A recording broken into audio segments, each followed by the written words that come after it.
प्यारे बच्चों, आज हम लोग ऋण पत्रों का शोधन, रिडम्पशन ऑफ द डिबेंचर के बारे में अध्ययन करेंगे। ऋण पत्रों का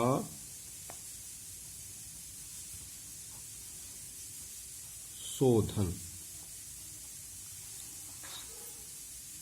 और रिडम्पशन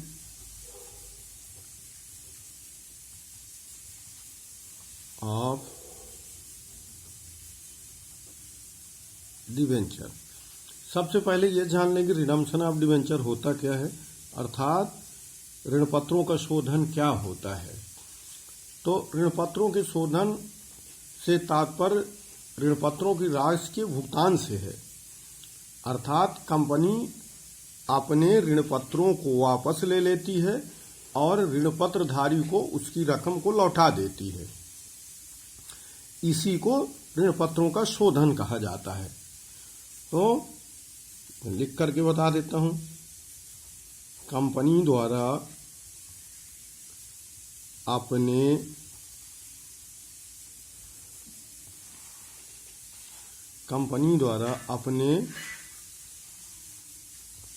ऋण पत्रों को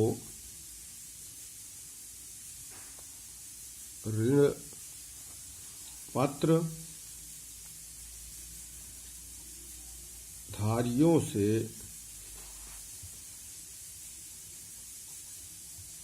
वापस लेकर उन्हें उनकी रकम वापस कर देने को ही ऋण पत्रों का शोधन कहा जाता है। अर्थात ऋण पत्रधारी अपने ऋण पत्रों को कंपनी को वापस कर देते हैं और कंपनी उनकी रकम उन्हें लौटा देती है। इस प्रक्रिया को ऋण पत्रों का शोधन कहा जाता है और इस तरह से कंपनी अपने दायित्वों से मुक्त हो जाती है। अब प्रश्न ये उठता है कि ऋण पत्रों का शोधन होता कब है? क्या कोई कभी भी शोधन कर सकता है या एक इसकी निश्चित समय सीमा होती है? तो यह कंपनी जब ऋण पत्र बेचती है तो उन ऋण पत्र की शर्तों को उसके विवरण में, प्राविवरण में, जिसे प्रॉस्पेक्टस कहते हैं, उसमें छपवा देती है कि इस ऋण पत्र के भुगतान की अर्थात शोधन की विधि क्या होगी और शर्त क्या होगी। ये उन्हीं ऋण पत्रों के निर्गमन के समय उसी में छपा रहता है प्राविवरण में। तो ये पता होता है खरीदने वाले को कि इस ऋण पत्र के शोधन की शर्तें क्या हैं, विधि क्या है। अब आइए देखते हैं कि ऋण पत्र शोधन की कितनी विधियां हैं। तो ऋण पत्र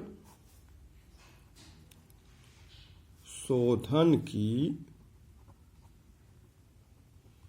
विधियां। Methods of redemption of debenture. Methods of redemption of debenture.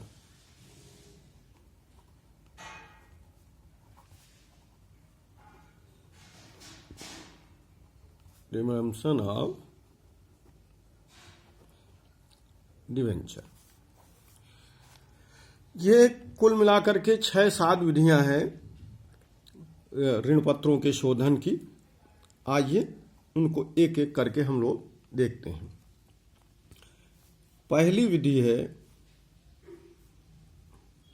ये आप इसको ऐसे लिखते जाइए। पहली विधि है जिसका नाम है एक निश्चित एक निश्चित अवधि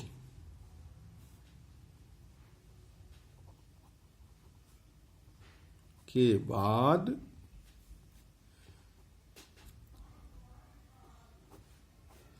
समस्त राशि का एक मुश्त भुगतान विधि। इसको अंग्रेजी में बोलते हैं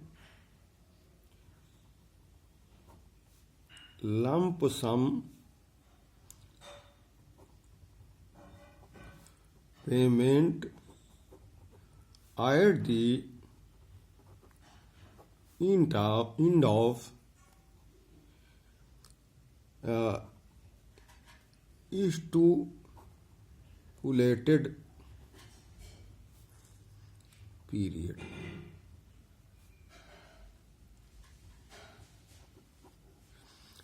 इस विधि में जो डिवेंचर होता है उसकी पूरी की पूरी रकम कंपनी एक बार में एकमुश्त ऋण पत्रधारी को दे देती है। और इन ऋण पत्रों के शोधन के 3 तरीके हैं। एकमुश्त मिलेगा लेकिन उसकी रकम के शोधन के 3 तरीके हैं। एक तो है ऋण पत्रों का सममूल्य पर शोधन, ऋण पत्रों का सममूल्य पर शोधन, अंग्रेजी में बोलते हैं रिडम्पशन ऑफ डिवेंचर एट पार।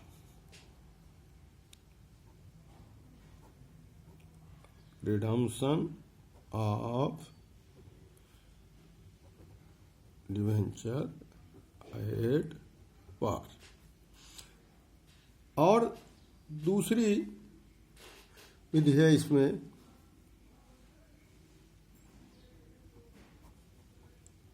ऋण पत्रों का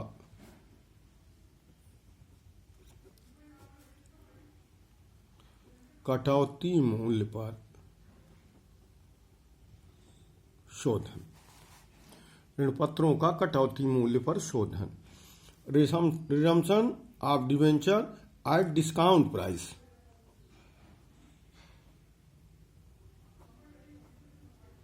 redemption of debenture at discount price. और तीसरा है ऋण पत्रों का प्रीमियम पर। ऋण पत्रों का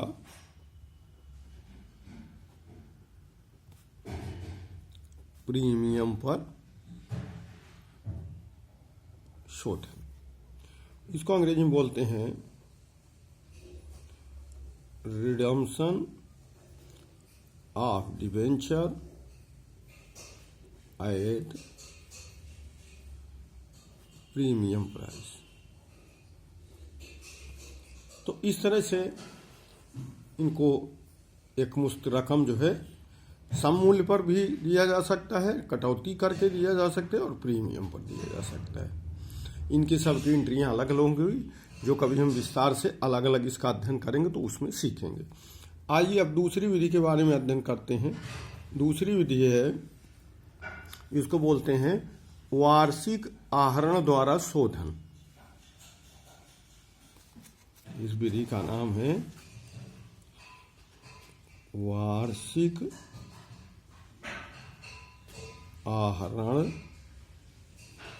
द्वारा शोधन, redemption by annual drawing. Redemption bye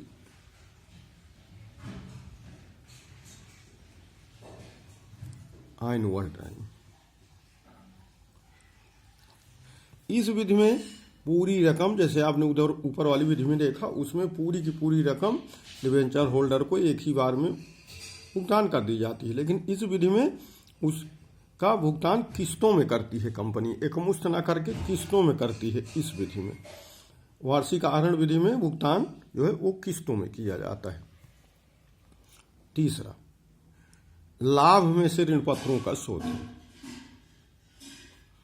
लाभ में से ऋण पत्रों का, लाभ में से ऋण पत्रों का शोधन। सोक्रेटिस, वो इसको अंग्रेजी में बोलते हैं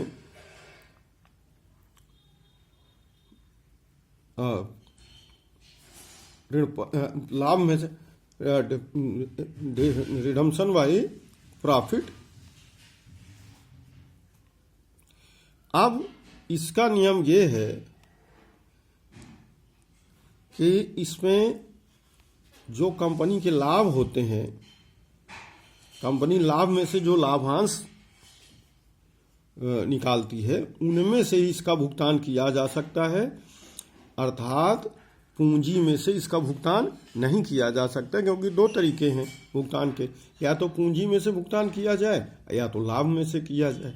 लेकिन पूंजी में रिस्ट्रिक्टेड है कि कम से कम 25% डिबेंचर का भुगतान इससे लाभांश से किया जाए, यानी कैपिटल में से ना किया जाए।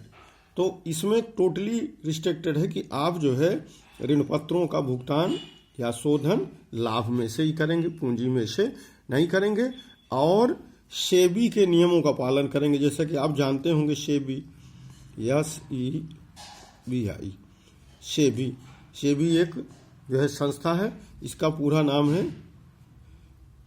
Securities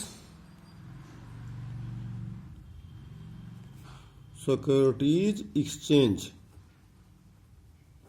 EXCHANG, securities exchange board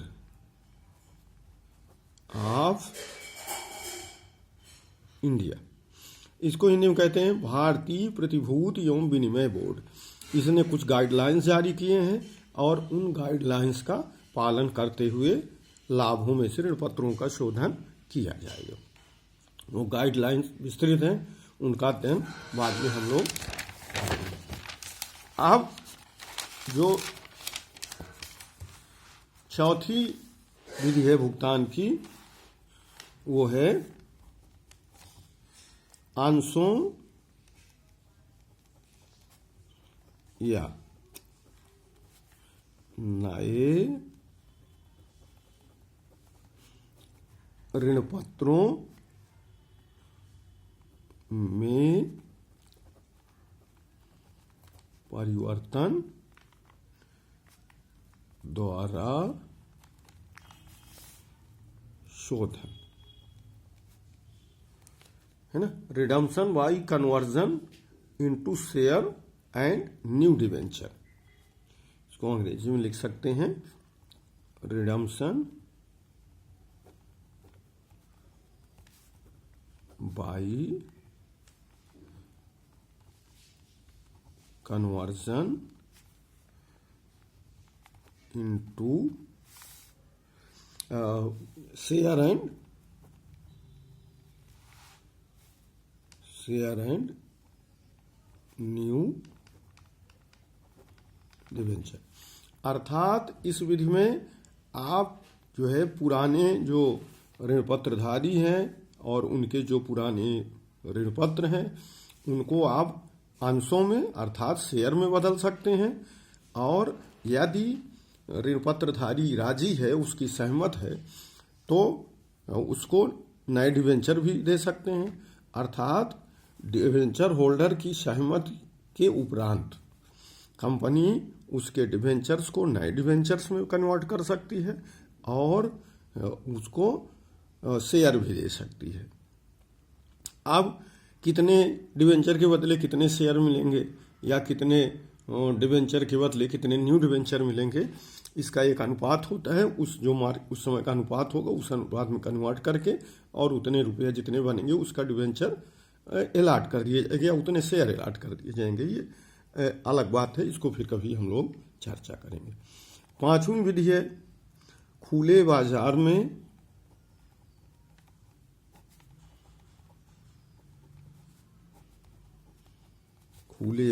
में अपने ही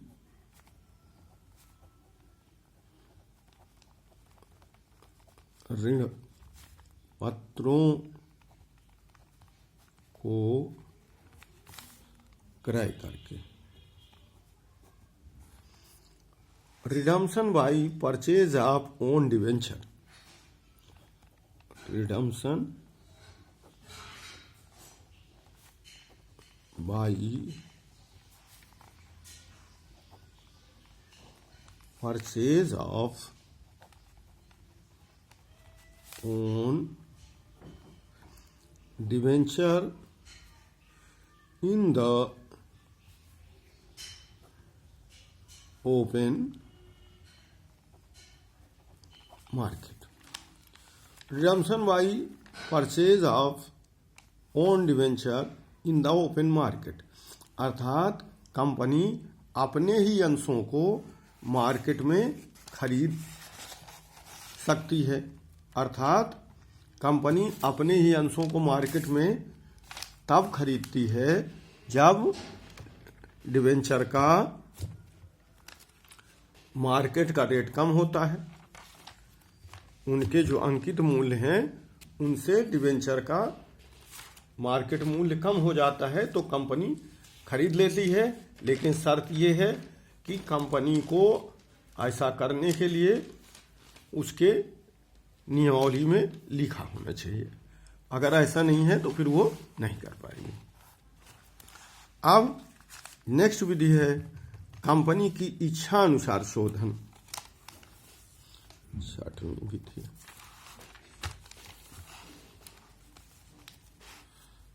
कंपनी की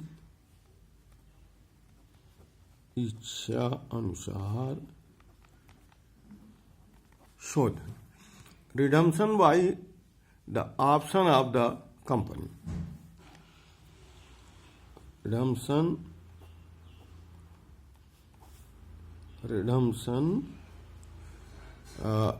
at the option of the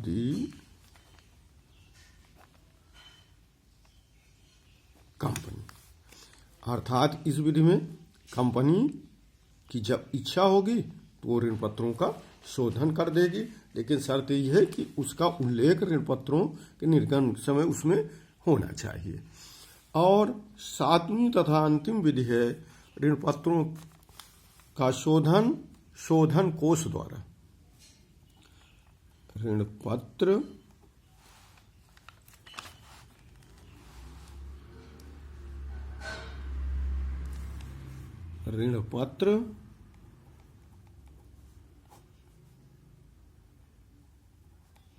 शोधन कोष, ऋण पत्र शोधन कोष द्वारा शोधन।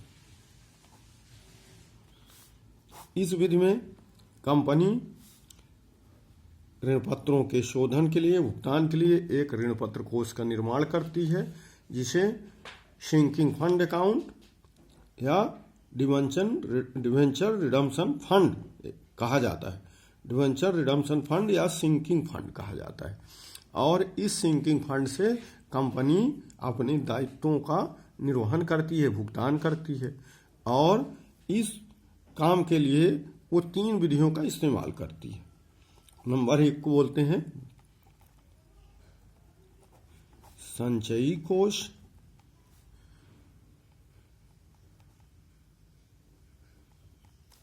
शोधन पद्धति जिसको कुमुलेटिव सिंकिंग फंड सिस्टम कहा जाता है, दूसरी है असंचयी कोष शोधन पद्धति या विधि। इसे अनकुमुलेटिव कहा जाता है अंग्रेजी में। और तीसरा है बीमा पॉलिसी। बीमा पॉलिसी पद्धति।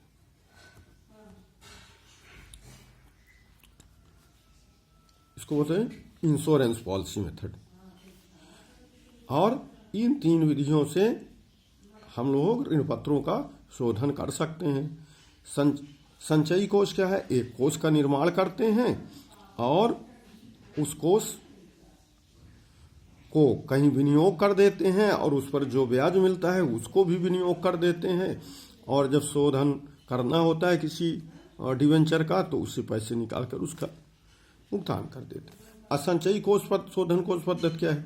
इसमें हम लोग एक कोष का निर्माण करते हैं और उसका कहीं पे इन्वेस्ट कर देते हैं, उस पर जो ब्याज मिलता है उसको फिर हम इन्वेस्ट नहीं करते हैं। यही अंतर है शोधन असंचयी कोष और असंचयी में। इसमें उसके ब्याज को उसमें इन्वेस्ट कर दिया जाता है, अर्थात ब्याज को भी इन्वेस्ट करते हैं, और इस विधि में ब्याज को इन्वेस्ट नहीं करते हैं और सही समय पर उससे जो रकम मिलती है उससे हम भुगतान करते हैं। और बीमा पॉलिसी पद्धति में क्या है? हम उसका बीमा ले लेते हैं और उसकी किस्तों का भुगतान करते हैं सही समय पर। जब उसका भुगतान करना होता है डिवेंचर का तो वो बीमा कंपनी हमको पैसे दे देती है और हम उससे उसका भुगतान कर देते हैं। तो आज के लिए मुझे लग रहा है थ्योरेटिकल था, आज के लिए इतना ही पर्याप्त है। इसमें बहुत सी बातें हैं, बहुत से इसमें लेखे हैं जिनका अध्ययन हम लोग नेक्स्ट वीडियो में करेंगे। आज मुझे उम्मीद है कि आप इस वीडियो को देखेंगे और ये आपके थ्योरी के हिसाब से बहुत महत्वपूर्ण है। इसमें ये जो सिंकिंग फंड वाला है इसको जरूर देख लीजिएगा, यूपी बोर्ड के लिए बहुत ही महत्वपूर्ण है। Thank you.